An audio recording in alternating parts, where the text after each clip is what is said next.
Halo, masih di sini di ruang ilmu pengetahuan sosial bersama saya, Komang Indrayati. Video kali ini masih dengan tema mengenal negara-negara ASEAN. Subtema juga masih di karakteristik negara-negara anggota ASEAN. Setelah sebelumnya kita bahas karakteristik negara Indonesia, kali ini kita lanjut dengan karakteristik negara Brunei Darussalam. Pertama, mari kita simak identitas negara Brunei Darussalam secara umum.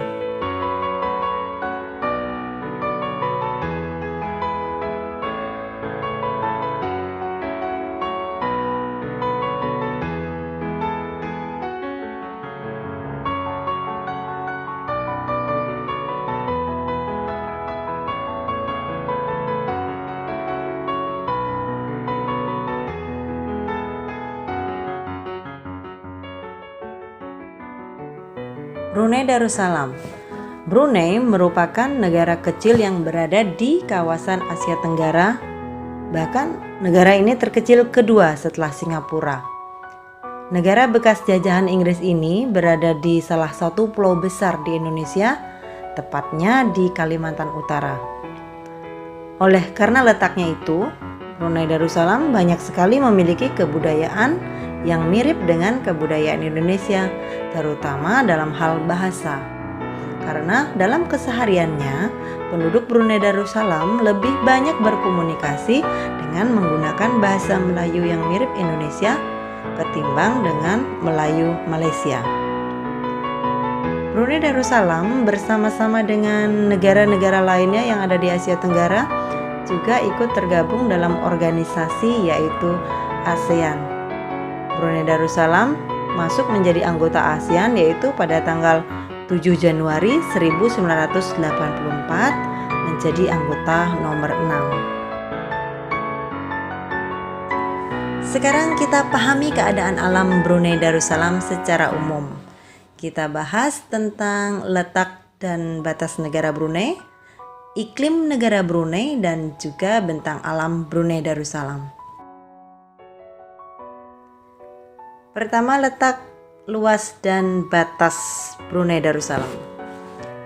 Secara astronomis, Brunei Darussalam terletak pada 4 derajat lintang utara sampai 5 derajat lintang utara, kemudian berada di bujur timur 114 bujur timur sampai 115 derajat bujur timur. Batas-batas wilayah Brunei Darussalam. Di sebelah utara berbatasan dengan Laut Cina Selatan. Kemudian di sebelah timurnya berbatasan dengan Sarawak, Malaysia. Di selatannya juga dengan Sarawak, Malaysia. Dan sebelah barat juga dengan Sarawak, Malaysia. Jadi Brunei Darussalam ini dikelilingi oleh wilayah Malaysia, khususnya Malaysia Timur. Kita lanjut ke iklim Brunei Darussalam. Posisi Brunei yang dekat dengan Khatulistiwa menyebabkan Brunei Darussalam itu beriklim tropis dengan suhu rata-rata hariannya itu 27 derajat Celcius. Kemudian suhu rata-rata tahunan di sana mencapai 24 derajat Celcius sampai 30 derajat Celcius. Sebagai daerah tropis, Brunei juga memiliki 2 jenis musim, yakni musim hujan dan musim kemarau.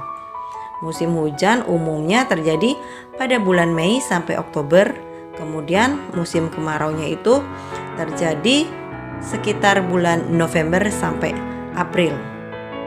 Kemudian di Brunei Darussalam juga memiliki jenis-jenis hutan seperti yang ada di daerah tropis itu, jenis hutan bakau, kemudian ada rawa gambut, dan juga ada hutan padang rumput atau sabana. Sekarang kita ke bentang alam Brunei Darussalam. Bila dilihat pada peta, Brunei Darussalam itu terbagi atas 2 wilayah, yaitu ada wilayah barat dan wilayah timur. Wilayah barat Brunei Darussalam itu meliputi distrik Brunei, Tutong, dan Belait. Wilayah Brunei bagian barat ini didominasi oleh dataran rendah. Kemudian pantai di kawasan itu yang di barat umumnya berawa-rawa dan ditumbuhi hutan-hutan bakau. Keadaan alam Brunei Darussalam di bagian barat itu terdapat sungai yang mengalir ke utara. Salah satu sungai terpanjangnya itu adalah Sungai Belait. Di bagian tepi pantai terdapat rawa-rawa yang dipenuhi dengan hutan-hutan bakau yang sangat lebat. Kemudian sementara itu kita masuk ke pedalaman, terdapat perbukitan dan hutan hujan tropis. Sedangkan kalau wilayah timur Brunei Darussalam itu terdiri atas distrik Temburong. Di wilayah timur ini didominasi oleh kenampakan alam dataran tinggi. Kalau tadi yang barat kan dataran rendah, kalau timur dataran tinggi. Kemudian ada perbukitan dan pegunungan. Kenampakan alam berupa pegunungan tertinggi berada di Temburong paling selatan yang dikenal dengan Pegunungan Pagon.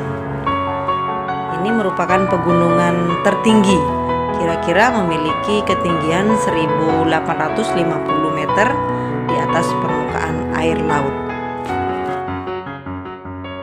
Penduduk Brunei. Tercatat jumlah penduduk Brunei itu tahun 2015 sekitar 0,4 juta jiwa, jadi tidak sampai 1 juta ya. Sedikit sekali jika dibandingkan dengan penduduk di negara-negara anggota ASEAN lainnya.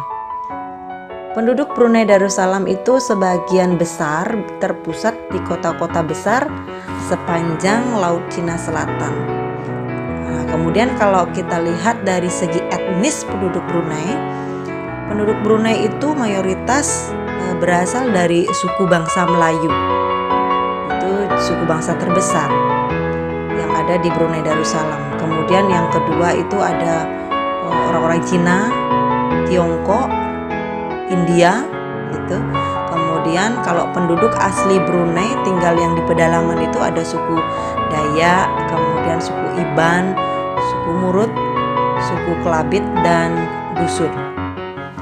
Kalau dilihat dari segi agama, mayoritas penduduk Brunei menganut agama Islam. Ini sampai mencapai 70%, dan sisanya itu adalah penganut agama Buddha dan juga Kristen. Dari segi bahasa resmi yang digunakan adalah bahasa Inggris dan juga bahasa Melayu yang dipakai dalam kesehariannya.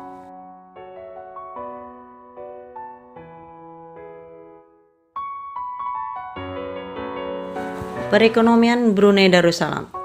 Perekonomian negara Brunei itu bertumpu pada sektor utamanya adalah pertambangan, terutama tambang minyak bumi dan gas alam.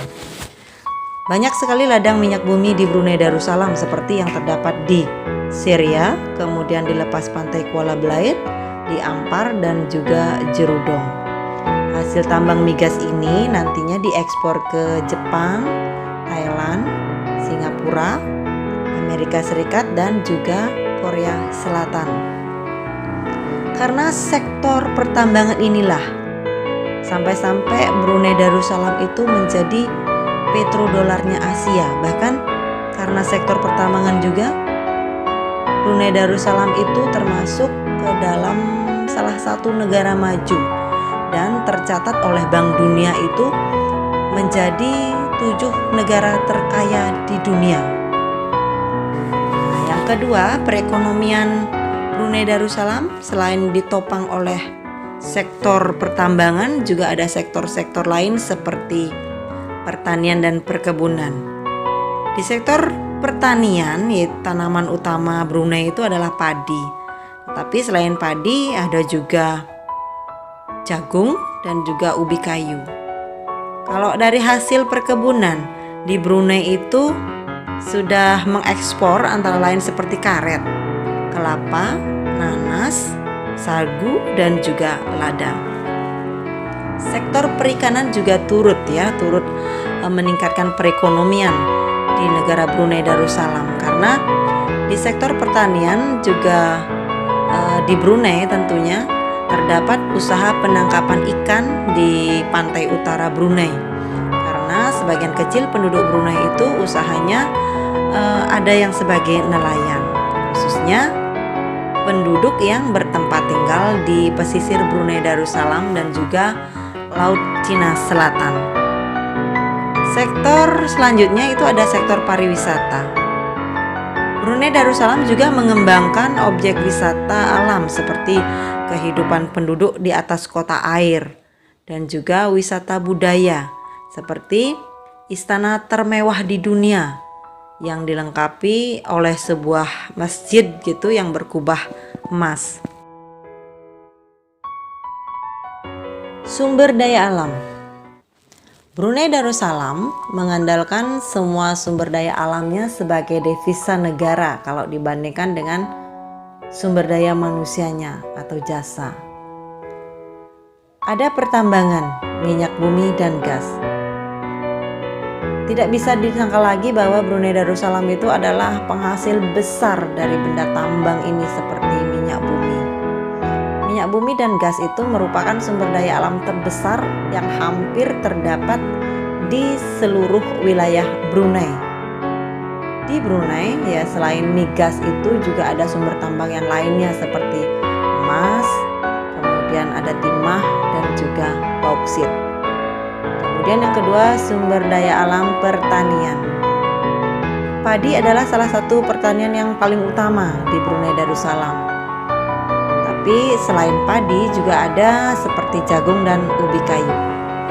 Kemudian sumber daya perkebunan. Nah, perkebunan memiliki wilayah tropis ya yang tidak jauh berbeda dengan Indonesia.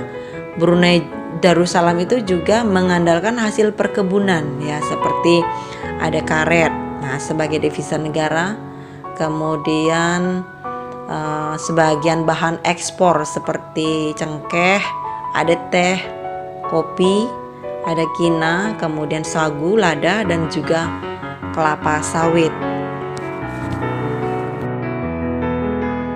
Kerjasama. Dengan dilakukannya hubungan satu negara dengan negara lain, itu diharapkan akan dapat memelihara dan menciptakan hubungan berdampingan, hidup secara damai, adil ya dengan negara lain. Kalau antar satu negara itu sudah memiliki hubungan baik, maka negara tersebut akan dengan bebas bisa bernegosiasi dan bekerja sama. Setelah itu, dengan hubungan ini juga dapat mencegah akan adanya konflik, kemudian berusaha dapat menyelesaikan konflik dan perselisihan.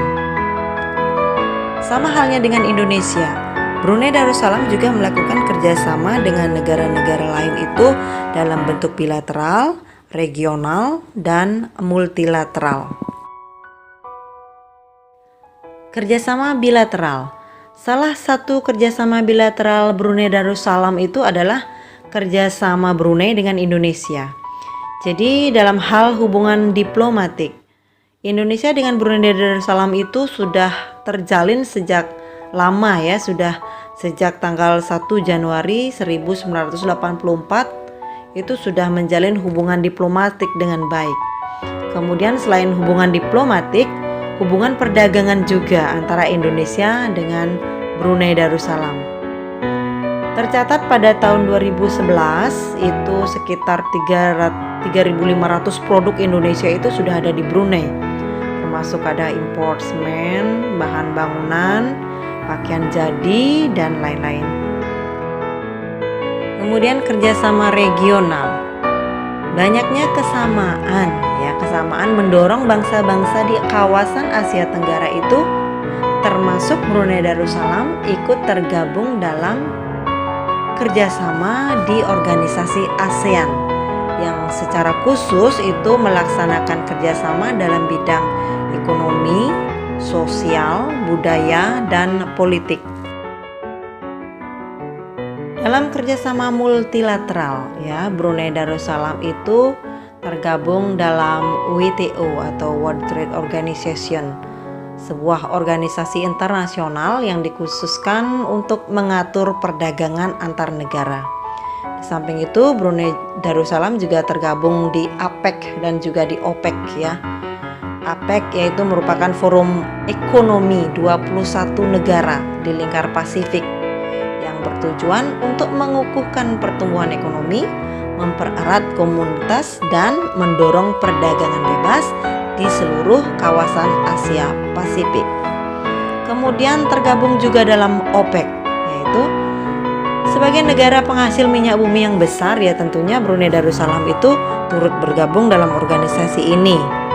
Ya, yaitu organisasi ini memiliki tujuan untuk menegosiasikan masalah-masalah mengenai produksi, harga, dan juga hak konsesi minyak bumi dengan perusahaan-perusahaan minyak lainnya. Demikian pembelajaran kita kali ini, semoga bermanfaat. Sampai jumpa.